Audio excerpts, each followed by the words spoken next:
बढ़ते हैं next question की तरफ। Next question was asked in Wipro. Question है two trains of equal length 120 meter moves in same direction. The faster train completely overtake the slower one in 15 seconds. If slower train were to move at half its speed, their overtaking would take place in 10 seconds.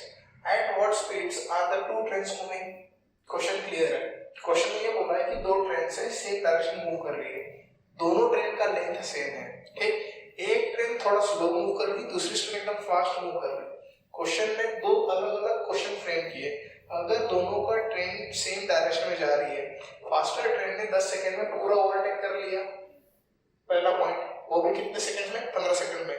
दूसरा question कि अगर slower train का speed आधा किया जाए और faster का उतना ही मेंटेन रखा जाए तो वो कवर करता है 10 सेकंड्स में। तो बताइए कि दोनों का स्पीड कितना है। क्लियर?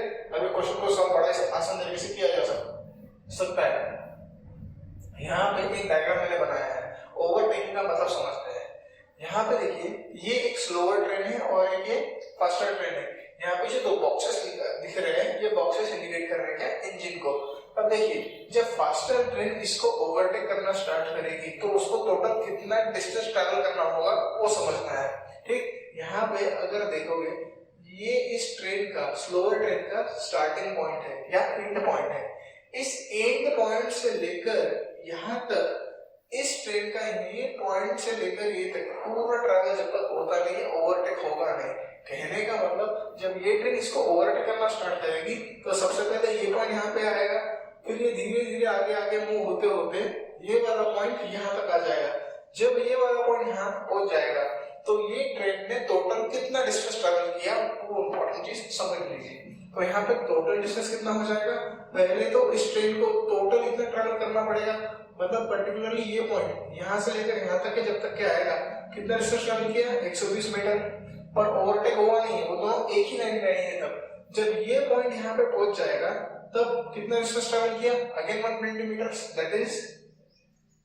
तो यहाँ पे इस ट्रेन को टोटल कितना डिस्टेंस ट्रैवल करना है स्लोअर ट्रेन को ओवरटेक करने के लिए? 240 मीटर्स। क्लियर? डिस्टेंस का बात तो क्लियर है। टाइम दो अलग अलग केसेस में गिवन है। अब केस देखते हैं। Case number A. Case number A में ये बोला है कि faster train completely overtakes the slower one in 15 seconds, ठीक। तो यहाँ पे फास्टर ट्रेन का स्पीड में x ले रहा हूँ और स्लोअर का y ले रहा हूँ। स्पीड का बस इतना ही बोला है कि फास्टर ट्रेन स्लोअर ट्रेन को 15 सेकंड में ओवरटेक कर रही है। तो faster train minus slower train is equal to total distance divided by time. Time कितना है? 10 सेकंड्स। अगर आपको फॉर्मूला समझने में दिक्कत जाएगी तो देखिए, st plus minus so is equal to lt divided by lp plus lo divided by t। इसी फॉर्मूले की मदद से इसको निकाला है। बस मैंने यहाँ पे ये किया, st जो है इसको x लिया है, प्लस या माइनस कब लेना है, कैसे लेना है, ये आप वहां पे जाके देख सकते हो। टाइम स्क्वायर डिस्टेंस में जब भी सेम डायरेक्शन में होगा तो माइनस, ऑपोजिट डायरेक्शन में होगा तो प्लस। इसका लॉजिक है वहां पे समझाया है। यहाँ पे दोनों ट्रेन का लेंथ सेम है, इसलिए 240 मीटर, जो कि यहाँ एक्सप्लेन किया है, ठीक। तो यहाँ पे इसके मदद से हमने क्वेश्चन को फ्रेम किया। अब यहाँ पे इक्वेशन आ रहा है x minus y is equal to 0 and 0 will cancel, x minus y is equal to 24। This is equation number 1। एक इक्वेशन से एक ही आंसर निकल सकता है, दूसरा नहीं निकलेगा, तो उसके लिए क्या करना पड़ेगा? दूसरा इक्वेशन बनाना पड़ेगा। जो बनाने के लिए हमारे पास स्टेटमेंट क्या दिया है? If slower train were to move half of its speed. Initially हमने उसका स्पीड कितना माना है? y। इसका आधा अगर हो गया तो स्लोअर ट्रेन का मूव कितना देर से होगा? तो देखो, फास्टर ट्रेन का स्पीड जैसा का वैसा, माइनस स्लोअर स्पीड का ट्रेन स्पीड जो है वो और आधा कर दिया, मतलब y/2। तो कितने डिस्टेंस ट्रैवल करना है दोनों को? 240 डिवाइडेड बाय टाइम कितना लग रहा है? 10 सेकंड्स। सॉरी, कितना? 10 सेकंड्स। एक छोटा सा मिस्टेक हुआ है, यहाँ पे 10 सेकंड्स नहीं है, यहाँ पे क्या है? 15 सेकंड्स।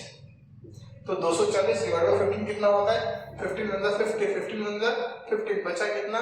9 90 कितना आएगा? 7 मतलब 17, करेक्ट? 30 नहीं 16, मतलब x minus y is equal to 16, ठीक है।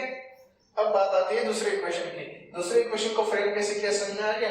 0 एंड 0 विल गेट कैंसिल। तो फाइनली इसको सिंपलीफाई कैसे करें? 2x माइनस वाई यहाँ पे 2 मल्टीप्लाई किया, यहाँ पे डिवाइड बाय 2 ऑलरेडी, ये 2 इधर आ गया तो कितना आएगा 48। ये आ गया इक्वेशन नंबर 2। दो इक्वेशंस है, दो इनोन्स है, क्वेश्चन सॉल्व हो सकता है। तो देखिए दो इक्वेशन को फिर से लिखता हूँ, x minus y is equal to 16, 2x minus y is equal to 48। अभी माइनस अगर करेंगे तो क्या आएगा, ये माइनस हो जाएगा, ये प्लस हो जाएगा, ये भी माइनस हो जाएगा, ये प्लस माइनस कट हो गया। माइनस 2x माइनस x कितना होता है, और x माइनस 2x कितना होता है, x माइनस 2x अगर करेंगे तो आंसर आएगा माइनस x। 16 माइनस 48, 16 माइनस 48 अगर करेंगे तो माइनस 32 आएगा।